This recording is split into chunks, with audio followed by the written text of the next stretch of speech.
Hello again. I want to make something for you that's one of my favorite things. I usually make this weekly. I eat it several times a week, mainly because, first of all, it tastes good and it's different every time I make it because of the way I mix it up, but it's also low calorie and healthy. It's a quinoa stir-fry, I guess if you want to call it that. Here, I'll start. I've got a hot pan here already. I'll put a little oil in here. Doesn't take very much. And I think I'll turn the heat down just a titch. This is not a recipe. This is more of a method than a recipe. Let me get a spatula that I can use. And we'll be set to go. I use pre-cooked quinoa, and if you can see in this quinoa, it has a deep yellow color. That's not really from the quinoa itself. That's because I cooked it in a mixture of broth and water, and also I put in a little turmeric, brain food. I usually add that in an awful lot of things that I cook. So this is hot. Get that down just a little. And get the onions sauteing. I love this burner because it goes from one extreme to the other, so I have a full range of heat and temperatures. It works really well. So turn that down and simmer. Cook these onions till they're translucent. The other ingredient, and it doesn't matter what ingredients you use, mainly you're going to use your favorite things. Now I'm going to put a little celery in here. That takes a little longer to cook, so that goes in early. Exactly the same method as you use with a stir-fry. A little carrot. I'll put all of those. I don't have very many carrots here. I'll get those started. Yeah. When you cook quinoa, you often hear that it might have a little bit of a bitter taste and you need to rinse it. That's not really true if you buy it in the box form where it's already been rinsed and cleaned and dried. And that's what I usually buy, and that's what I used here. And you cook it 15 to 20 minutes just until that little germ ring begins to show and the kernels or whatever they're called, the grains, are semi-translucent. So I pre-cooked that quinoa. Keep that down just a little. Mushrooms, something I like. I put a few mushrooms in there. Any kind of other vegetable. I like a lot of green things in here. I like red pepper. I don't have any today. Some green beans are wonderful.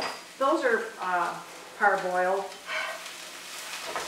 Sometimes I use broccoli or cauliflower. Here's a couple of zucchini slices. And my favorite thing, if there's one ingredient I always put in this mix of quinoa is kale. Once in a while, if I don't have kale, I'll use spinach, but kale is my #1 ingredient that I put in here virtually all of the time.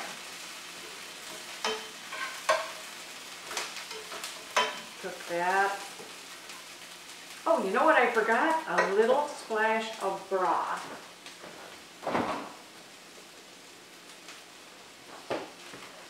Put a little bit and not very much. This is chicken broth. You could use vegetable broth.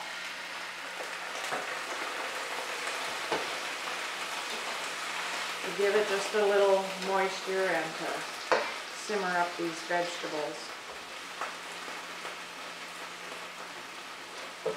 I might put an herb in here, rosemary, oregano. Today I have basil. Just whatever you like. A splash of soy sauce.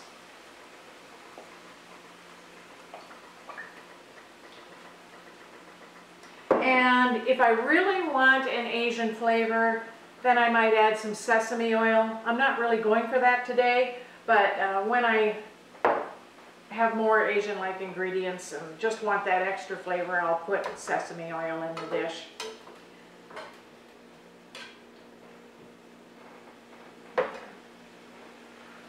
Once in a while, I'll even add a little extra turmeric.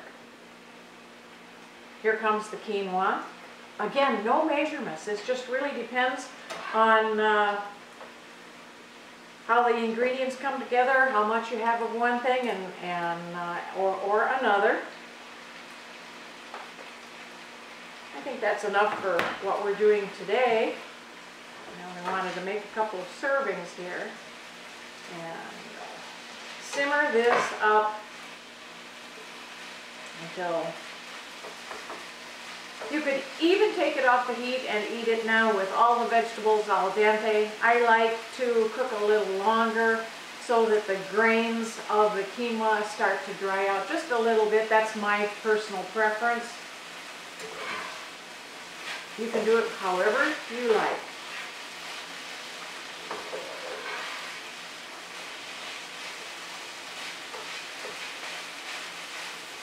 Look at the colors.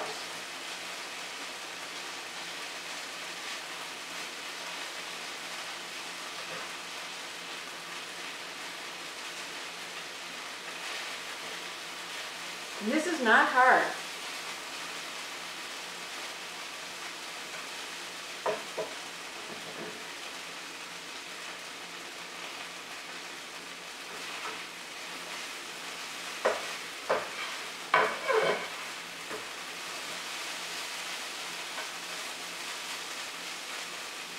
I think it's finished. I'll plate it up for you.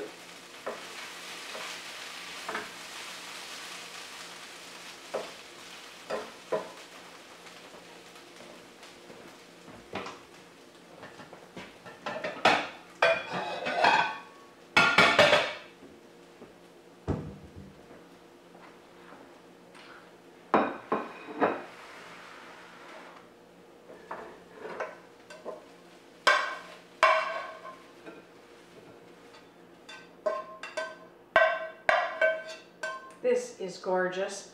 It's more than one person can eat, but I want you to see it. This is 2 servings. Look at the beautiful plate of quinoa stir-fry.